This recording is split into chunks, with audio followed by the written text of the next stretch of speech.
सृष्टि के पालनकर्ता भगवान श्री नारायण की जय हो। पुत्रदा एकादशी व्रत कथा। पौष मास के शुक्ल पक्ष की एकादशी। भगवान कृष्ण बोले, हे धर्मपुत्र, पौष मास के शुक्ल पक्ष की एकादशी का नाम पुत्रदा है। पुत्र की कामना पूरी करने वाली है। इसके महात्म्य की कथा ऐसे है। एक समय भद्रावती नगरी में एक संकेतमान राजा राज्य करता था। उसकी स्त्री का नाम शैव्या था। विश्व विभूतियों से भवन भरा हुआ था। द्वार पर चिंतामणियों का प्रकाश था।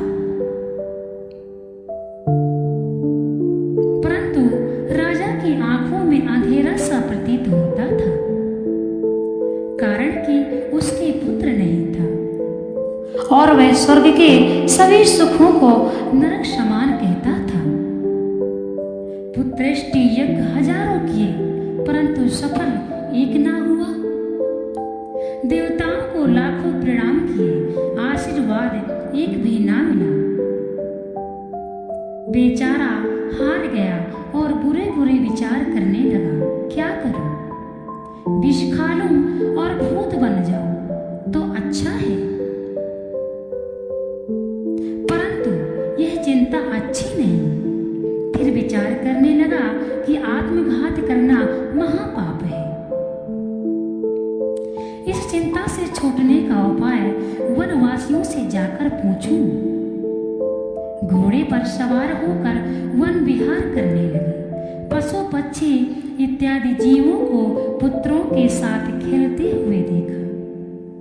तब मन में कहने लगे, मेरे से यह भी सौभाग्यशाली है।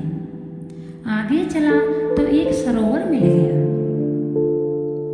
उसमें मछलियां, मेढक इत्यादि संतानों के साथ निवास कर रही थी। विचार किया कि यह भी मेरे से अच्छे हैं। सरोवर के चारों तरफ मुनियों के आश्रम थे। राजा ने घोड़े से उतरकर मुनियों की शरण में गया और प्रणाम कर पूछा, आप कौन हो? मुनि बोले, हम विश्व के देवता हैं। इस सरोवर को पतित पावन समझकर स्नान के लिए आए हैं। आज पुत्रदा एकादशी का पर्व है, जो पुत्र की इच्छा पूर्ण करती है। राजा बोला, क्या यह दिव्य फल मुझे भी व्रत करने से मिल जाएगा? विश्वदेव बोले, हमारी बात सत्य होगी, परीक्षा करके देख लो। राजा ने श्रद्धा से पुत्रदा एकादशी का व्रत कर रात्रि को जागरण किया। प्रातः उठकर भवन को चला गया। 9 मास के बाद उसके पुत्र उत्पन्न हुआ। राजा के दिल को धैर्य मिला।